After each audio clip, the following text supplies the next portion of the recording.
Hi everybody, welcome back to IndyCar today on the 25th of July, and yet more news piled upon more news.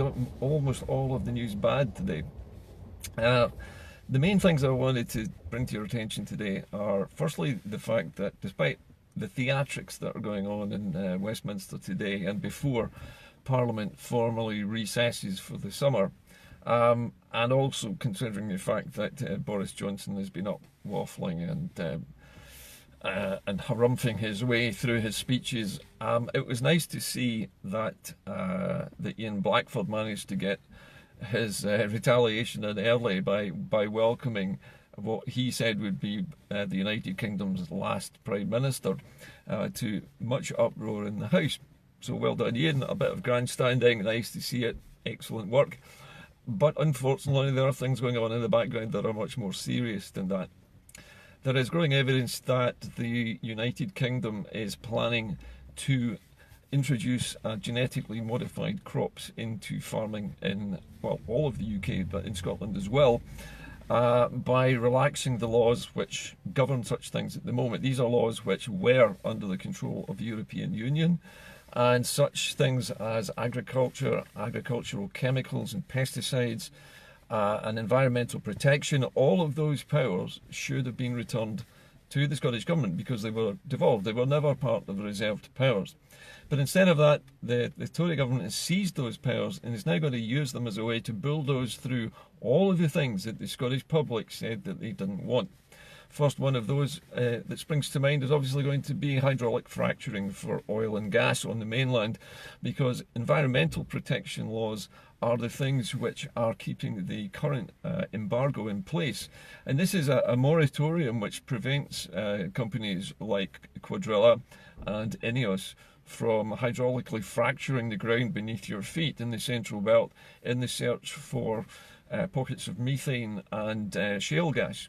Now, we all know that hydraulic fracturing causes problems. It causes cracks to propagate under the ground, can cause mines to collapse, can cause subsidence, can cause the release of natural gas into the groundwater, into the drinking water, and it can cause poisonous chemicals from the drilling mud to seep into farmland and the natural environment. And all of those things were what was basically preventing the fracking of Scotland's Central Belt and other parts of Scotland as well, because the Scottish Government had said that Quadrilla and Ineos had to prove scientifically that their processes for extracting gas and oil from the ground on the mainland would not break those rules and regulations about environmental protection. So that will be gone. That one of the first things that will go when Boris Johnson really starts to press the accelerator pedal. And the other one is genetically modified crops are going to now be permitted to be grown in the United Kingdom. And this is the thin end of the wedge going in now. Genetically modified crops are not necessarily harmful to eat. In fact, they're probably as good as any other crops. But the problem with them is they're genetically modified so that they are resistant to all known diseases and pests, which is terrific if you live in a country where there are lots of diseases and pests. But when you introduce a genetically modified strain of wheat or something like that into the wild, into the countryside, and those seeds start to spread, because they do, you can't really contain where the wind blows those grass seeds around, you end up with a supergrass that can spread in all directions and take over the entire countryside in a matter of decades. So there is a danger of this stuff escaping out into the wilder world and obliterating the current flora and fauna that exist around our hedgerows and around our forests and the edges of housing estates everywhere, in fact. So this is, again, one of the first things that the Tories have decided to do is instantly start polluting the countryside and instantly start taking risks with the environment as soon as they get the powers. Now, not only that, but they are also suggesting today, and they've started to put out little feelers in social media about conserving water. And what I'm talking about here is drinking water. And they are planning to put in stringent measures to control the amount of water that each individual can consume. Now, in Scotland, we have a system whereby we have a kind of water authority which employs Scottish Water to purify our water and provide drinking water for the entire population, and also to provide drainage and sewerage services to filter wastewater before it returns to the environment. And that is protected in our sort of constitutional arrangement in Scotland. It's a devolved power. Scottish Water is in effect owned by you and me, but it is actually cleaned and piped to us by a company known as Scottish Water, which is a kind of quango, really. In England, it's totally different. Water is provided for profit, and with profit-making companies in charge of the water supply in England, you have to worry about why the British government wants to ration water. Its reason for doing this, allegedly, according to what I have read, is because they anticipate global warming causing more droughts, which is fair enough. But what is it that they know that we're not being told? Because if they're introducing, on a sliding scale, gradually increasing the amount of pressure on how much water we can actually drink and how much we can consume, then that means that your governments, well, not your government, but private companies, are actually going to be able to hold you to ransom. You can't survive without drinking water, but they are going to make sure that you pay as much as possible for that water while supplying you with the minimum amount they can get away with. Sound familiar? It's a bit like gas, electricity, and all the other things that were privatised. Now it's going to be water. That's the next target. Now, on the back of that, it's also come to light today in reports from the IPCC, which is the multi-government body which looks at global climate heating. It's no longer warming, this is now climate heating. And they are saying that the process of heating is moving at hundreds of times faster than it would have done in the natural cycle of warming in the globe, which probably is the proof, all the proof that you need, that the warming that we are now seeing is entirely man-made. And if you add to that the fact that meteorological satellites in orbit around the poles of the Earth at the moment are showing us pictures of raging wildfires at the North Pole. The North Pole, right? The Arctic Circle is on fire at the moment. There are fires all across the Russian tundra, and there are fires in Greenland at the moment as well.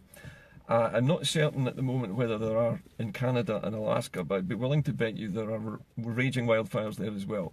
The temperatures in the Arctic Circle reached a record high. The northernmost city in the Arctic Circle reached a temperature of nearly 40 degrees this summer. Its normal temperature is 18.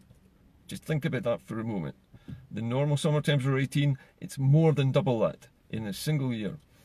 And we're seeing the biggest heat waves we've ever seen, breaking records across Europe, breaking records in North America, and breaking records here in the UK.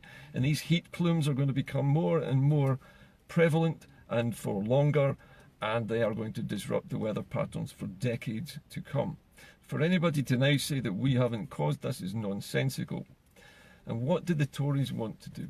They want to burn more oil. They want to drill for more gas.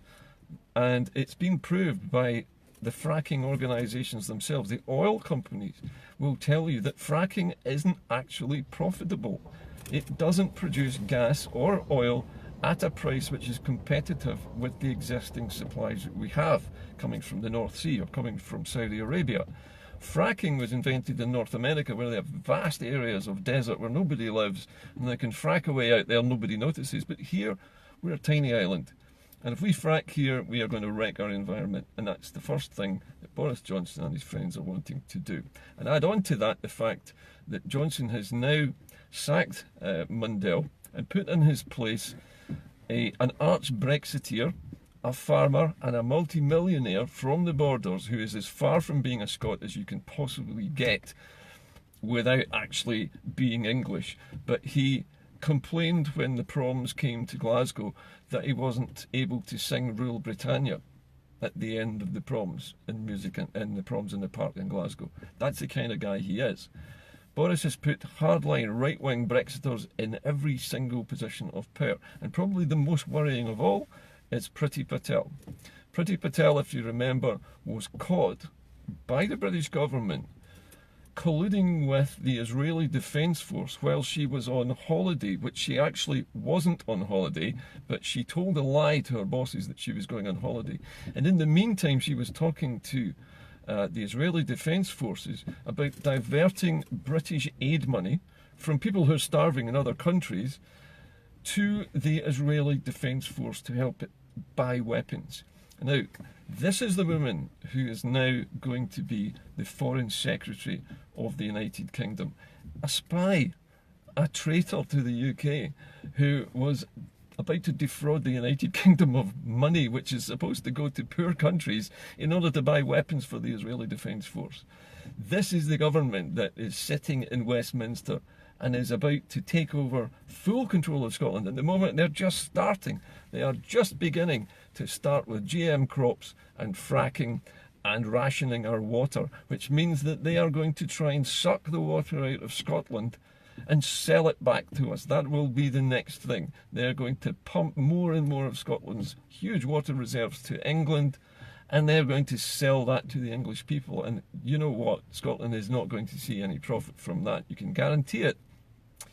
So these are the things that are happening at the moment behind the scenes that you need to be aware of. In all the bluster in Westminster and all the talk in the media about Boris Johnson, just remember what his government is about to do. It is about to take over Scotland. It is about to take control of Scotland by basically just using these 111 powers they've already seized to completely undo all of the good work that the Scottish Government has tried to do to protect us from fracking, protect us from GM crops, and to protect us from money going to arms sales in other countries, and basically just to keep Scotland safe and not polluted.